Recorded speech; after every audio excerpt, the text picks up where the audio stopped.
गोर्खा कालिका मन्दिर जाँदैछौँ काक्सीमा। अन्त हामी जाँदैछौँ। अहिले के कस्तो बाटो बनाएछ यहाँनिर त? हामी चाहिँ होटल आएको थियौँ अनि आएको बेलामा चाहिँ गोर्खाबाट चाहिँ गोर्खा कालिका मन्दिरलाई दर्शन गरौँ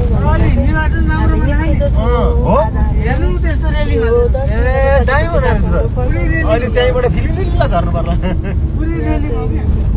हामी कम्पिटिसन गरेर 16 मिनट 17 मिनटमा पुग्थ्यौँ त्यहाँबाट। जाँदैछौँ, आधी घन्टा जति लाग्छ अरे। गइराख्नुहुन्छ होला है?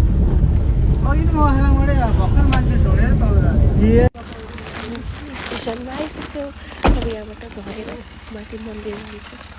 बुढोले चाहिँ पैसा तिर्दै हुनुहुन्छ।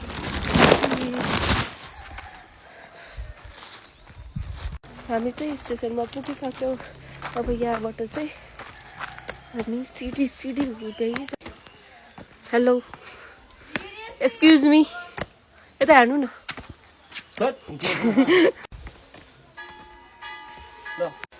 कहाँ जाँदैछौँ बुढा हामी? हेलो गाइज, भन्छ दाजु कहाँ we are heading to our Gorkha Kalika. ओहो, के छ खासमा गोर्खा कालिकाको इतिहास भनिदिनु न। Gorkha Kalika is very famous temple in history of Nepal. Mini blog राख्ने हो क्या म? We are Nepali. It is the origin of Nepal state. यहाँ बाँदरहरू पनि छ। गोर्खा दरबार।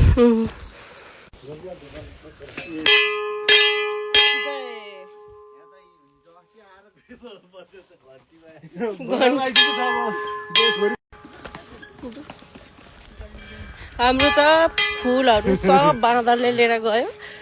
हामी अब यत्तिकै जाँदैछौँ।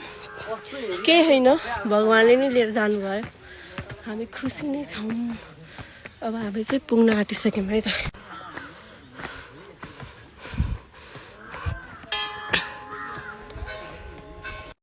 जुत्ता चप्पल राख्ने ठाउँ,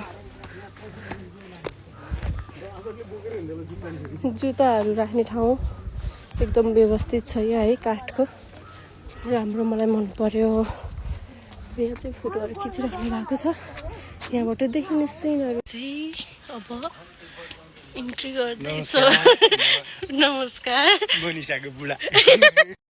फाइनली इन्ट्री भइसक्यो। कालिका फाइनल्ली हामी पुगेर दर्शन गरिसक्यो। हजुरहरू पनि दर्शन गर्नु होला। मेरो मिनी ब्लग यही सकिन्छ है त। मेरो मिनी ब्लगलाई माया गरिदिएर हेरिदिनु होला। Thank you.